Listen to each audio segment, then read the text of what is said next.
संध्याकाळ झाली होती आणि मला आणि पियुषला खूप भूक लागली होती, पण गॅस संपला होता. म्हटलं आता काय करावं. 2 सिलेंडर होते, पण एक फ्रेंड घेऊन गेली होती आणि ती थोड्या वेळात देणार होती. तेवढं पेशन्स नव्हतं. म्हटलं चला काहीतरी ट्राय करूया.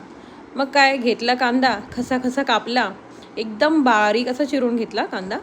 आणि मग टोमॅटो घेतला, तोही छान असा बारीक चिरून घेतला.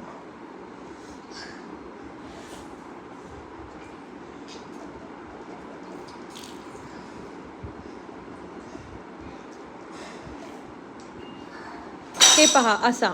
आणि हे चिरलेला कांदा आणि टोमॅटो एका वाटीमध्ये काढला. त्याच्यामध्ये लाल तिखट, मीठ आणि थोडंसं लिंबू पिळून घेतला. आणि त्याच्यामध्ये मी नेहमी माझ्याकडे असलेलं मिरची आणि लसूणचं जे वाटण असतं माझ्याकडे नेहमी केलेलं, ते मी 1 चमचा टाकलं. आणि ते एकदम छान असं मी हलवून घेतलं. आणि मी बनवते आमच्या गावकडची स्पेशल बुंदी भेळ.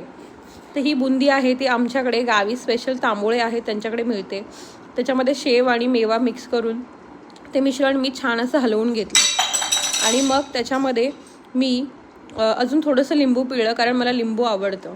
मग आता म्हटलं ह्याच्यासोबत कॉफी तर हवी, पण गॅस नव्हता. म्हटलं चला कोल्ड कॉफी बनवूया. मिक्सरच्या भांड्यामध्ये मी कॉफी, साखर आणि थोडंसं पाणी टाकलं आणि ते मिक्सरला छान असं फिरवून घेतलं. आणि फिरवून घेतल्यानंतर ते जे छान असं मिश्रण तयार झालेलं ते मी दोन्ही ग्लासमध्ये 1 चमचा काढून घेतलं. आणि त्याच्यामध्ये मी माझ्याकडे जे थंड दूध होतं, म्हणजे जे तापवलेलं नव्हतं, ते दूध मी त्याच्यामध्ये घातलं. आणि त्याच्यामध्ये मी हर्सी सिरप टाकून घेतलं. आणि ते छान असं हलवून घेतलं आणि त्याला मिक्स केलं. आणि मग पियुषला टेस्ट करायला दिलं. आता बघूया पियुष काय बोलतो.